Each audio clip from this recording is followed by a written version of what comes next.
Kolkata interactive session पर आज CM doctor Mohan Yadav ने बयान दिया है कि उन्होंने कहा पीएम मोदी के नेतृत्व में एमपी विकास कर रहा है। प्रदेश में लगातार निवेशक समिट का आयोजन हो रहा है।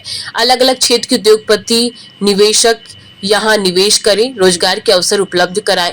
सीएम डॉक्टर मोहन यादव ने कहा कि पिछली बार बेंगलुरु और मुंबई में आयोजन हुआ, इसी क्रम में अब कोलकाता जा रहा हूं। सीएम वहां से लौटकर कल यहां पर जो स्थानीय निवेशक हैं, मैं स्थानीय निवेशकों से वर्चुअली जुड़कर बात करूंगा। उनकी समस्याओं को हमारी सरकार दूर करेगी। सीएम ने कहा कि प्रदेश के हर क्षेत्रों में विकास के नए द्वार खुलेंगे। मुझे इस बात की प्रसन्नता यशस्वी प्रधानमंत्री के नेतृत्व में मध्य प्रदेश लगातार अलग अलग क्षेत्रों में विकास के काम कर रहा है। हम सब जानते हैं कि मध्य प्रदेश में लगातार इन्वेस्टर समिट का हम आयोजन कर रहे हैं, जिसके माध्यम से अलग अलग क्षेत्र के उद्योगपति निवेशक अपने अपने क्षेत्र के हमारे मध्य प्रदेश में निवेश करें, यहाँ रोजगार के अवसर उपलब्ध कराएं। इसीलिए लघु उद्योग, कुटीर उद्योग, मध्यम श्रेणी के उद्योग, food industry, IT park, AI, युवाओं को लेकर के, गरीबों को लेकर के, महिला और किसानों को लेकर के सभी क्षेत्रों में सरकार रोजगार के अवसर लगातार सृजित करने के लिए अभियान चला रही है। ये अभियान हमने सरकार बनने के साथ शुरू किया था। जैसे आपकी सबकी जानकारी है, उसके अभियान का अगली कड़ी अब सागर 27 तारीख को होने वाली है। पिछली बार हम ग्वालियर थे, उसके पहले जबलपुर थे। ये क्रम लगातार जारी है।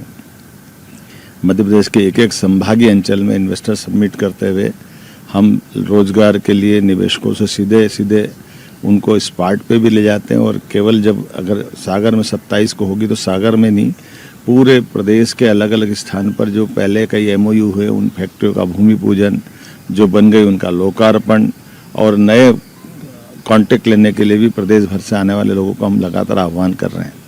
यही कारण है कि शिक्षा, चिकित्सा, विभिन्न उद्योग, सभी क्षेत्रों में निवेशक बड़े पैमाने पर मध्य प्रदेश में निवेश करने के लिए लालायित हैं।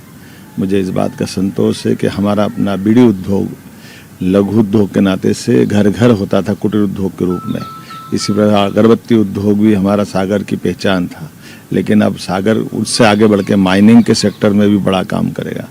इसी प्रकार से युवाओं को लेकर के आईटी पार्क और बाकी संभावनाओं पर भी हम काम कर रहे हैं।